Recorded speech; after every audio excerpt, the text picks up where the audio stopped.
Saya lagi di tempat membatik ya.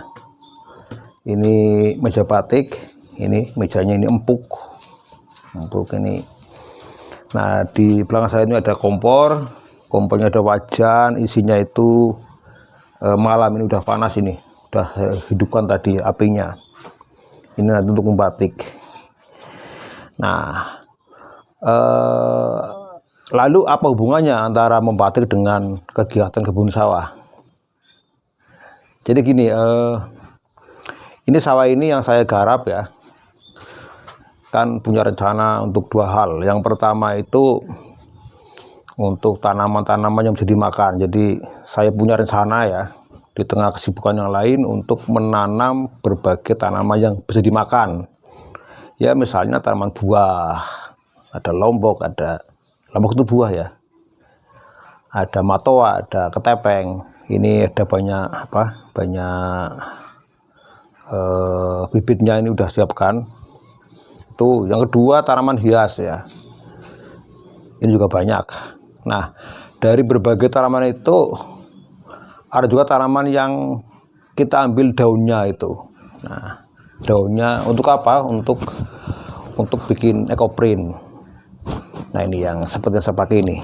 Ini baju ekoprint yang gambarnya ya sebagian dari daun yang ada di sawah tadi itu. Nah, sebagian itu.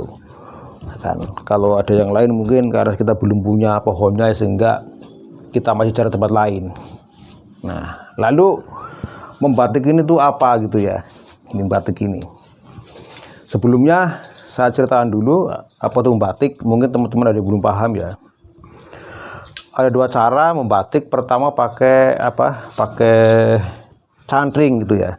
Ini membatik ini. Ini misalnya ini alatnya, ini cantring namanya nih.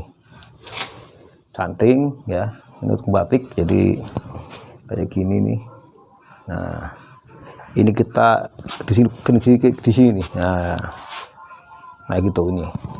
Ini bisa untuk batik ini. Tapi ini mau apa ya? Nah, ini itu gitulah. Dilukis pakai ini ya. Nah, kalau orang pinter gambar ini pakai ini bagus banget.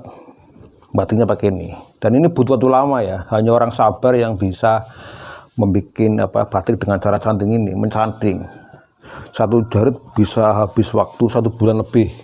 Koron begitu itu kalau yang bagus. Makanya harganya mahal. Gak cuma 50.000. Ya, batik yang pakai canting itu harganya yang udah jadi baju ya di atas 1 juta bro. Nah, itu ini batik cantingnya. Kedua tuh pakai cap ya, pakai cap ya. Jadi cap itu lebih mudah. Nah, cap ini cap. Ini gambar daun ya, daun ini.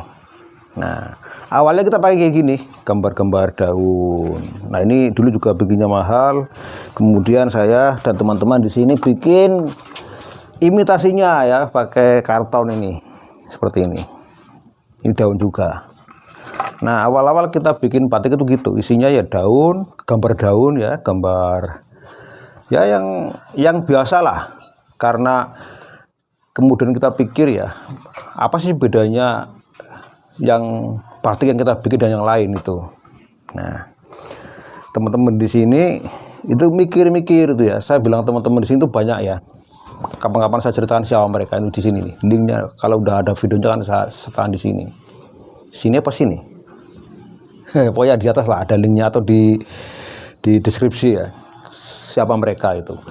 Nah, teman-teman di sini kemudian berpikir kita bikin batik yang berkarakter gitu ya. Karakter. Nah, awalnya muncul ide gitu. Ketika saya dan teman-teman lihat sawah yang tadi itu, muncul ide untuk bikin batik yang bernuansa sawah, petani gitu. Makanya kemudian lahir cap ya. Ini ada ini ya, misalnya ini nih garu ini. Nah, ini garu ini. Kita memang pakai huruf Arab ya. Tentang huruf Arab itu nanti di video lain saya ceritakan. Tapi ini bahasanya garu. Garu itu alat yang dipakai oleh petani ya. Kalau pakai traktor atau pakai sapi itu tuh anu tanah itu, garu. Nah, ini story tentang petani. Garu, setelah garu kemudian nandur ini, nandur,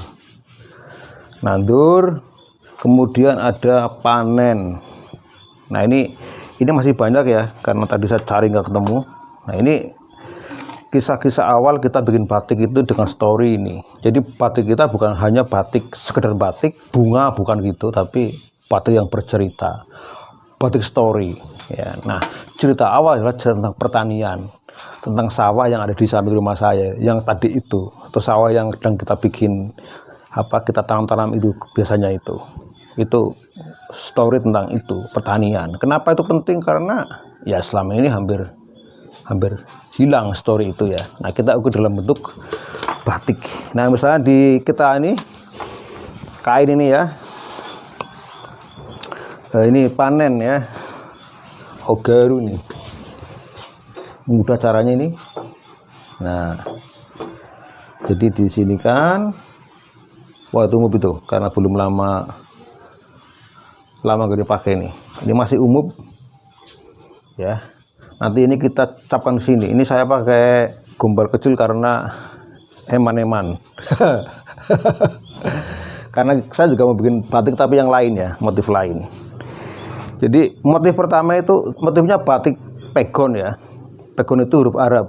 Tentang ini saya akan ceritakan di video lain ya. Nah ini misalnya ini udah jadi ya. Nah ini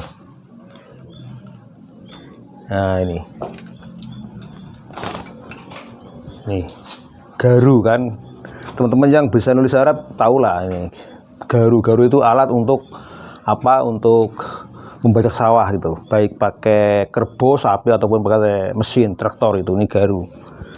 Jadi itu hubungannya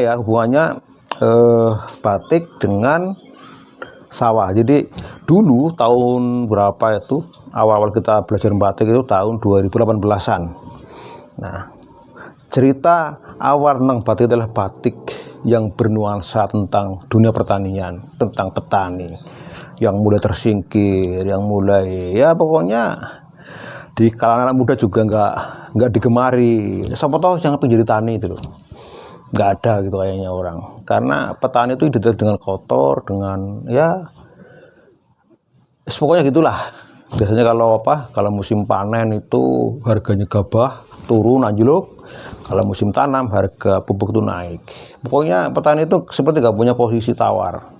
Makanya banyak orang yang menghindari petani, meskipun tetap ada pertanian ya.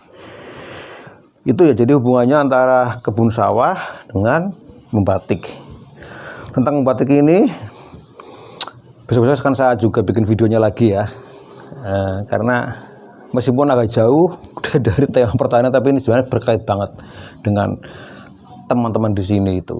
Jadi itu ya cerita tentang relasi atau hubungan antara membatik dengan kebun sawah. Oke, bagi teman-teman yang penasaran pengen beli batiknya, silakan komen di bawah. Kalau batik ini apa? Ini kan batik yang ekoprint. Kalau yang batik tadi itu ya kapan-kapan akan saya pakai itu ke sawah. Oke, terima kasih. Ketemu lagi di video berikutnya. Assalamualaikum warahmatullahi wabarakatuh.